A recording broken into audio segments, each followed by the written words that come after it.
Hey there, sixth graders. Now that we feel confident with multiplying decimals by powers of 10, again, the key here is that this is working with powers of 10.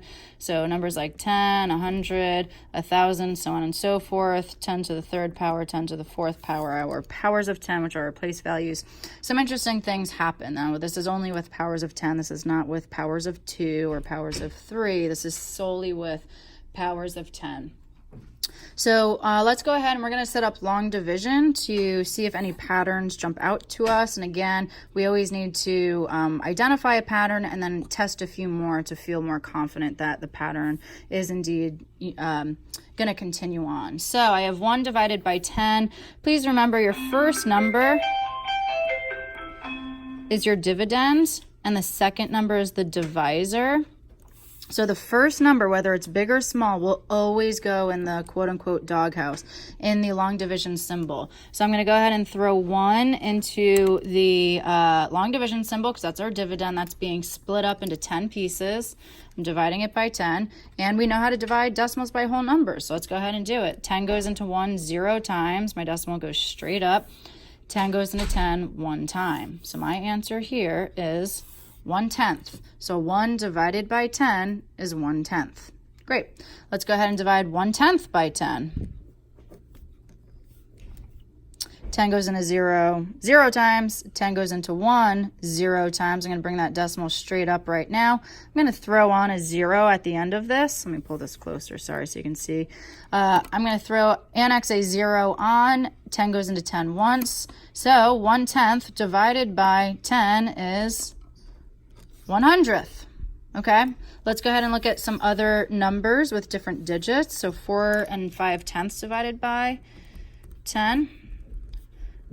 10 goes into 4 0 times. It goes into 45 4 times. I subtract 40. I get 5. I'm going to add a 0 on, drop it down. 10 goes into 55 times evenly. I bring that decimal straight up. So when you take 4 5/10 and divide it by 10, our solution is 45/100ths. Let's take 6 75/100ths. We're going to divide that by 10. 10 goes into 6 0 times, but it goes into 67 6 times. 10 goes into 75 7 times. Going to add a 0, drop it on down, because remember, once you go into decimal land, which we now are in, you need to keep going until you get a 0 remainder. 10 goes into 55 times. So here my answer is 0 675 thousandths.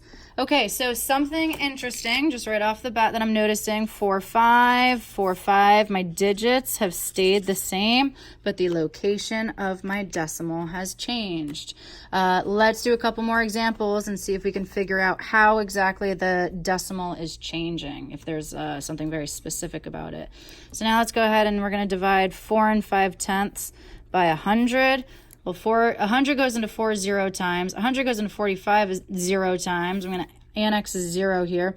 100 goes into 454 times. So I'm going to subtract 400. I have 50 left over. I'm bringing down my next 0. 100 goes into 505 times, and I bring that decimal straight up, 0.045. So again, I get that 4 5, and I had the 4 5 here. Now the decimal is in a different location, yet a further location.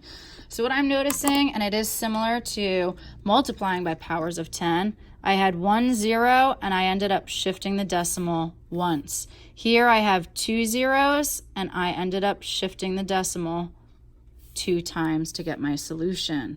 And that is indeed going to be our pattern. So when you have, when you're dividing, you're getting small, well, I should say, when you're dividing by whole numbers, you're getting smaller. So your decimal will shift the same number of times as the number of zeros in your power of 10. So this is going to shift twice.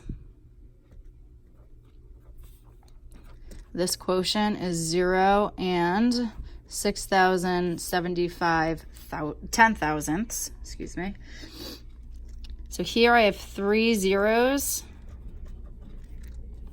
I am going to shift the decimal to the left because I'm dividing.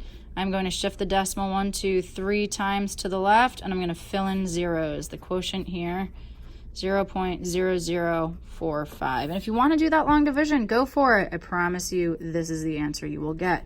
This has 3 zeros. I shift it 1, 2, 3 times. Oops, I forgot an extra 0. Let me squeeze that in there. Let's take a look at what happens when we have exponents. Just like with multiplying, you are going to shift the decimal the same number of times as the exponent. So this will have 2 zeros. So you shift the decimal twice as a result, and we're dividing, so we're getting smaller. So that is 0.0628. That is 3 times. 1, 2, 3. So our rule in general, when we're dividing by powers of 10, again, this only works with powers of 10, you shift the decimal to the left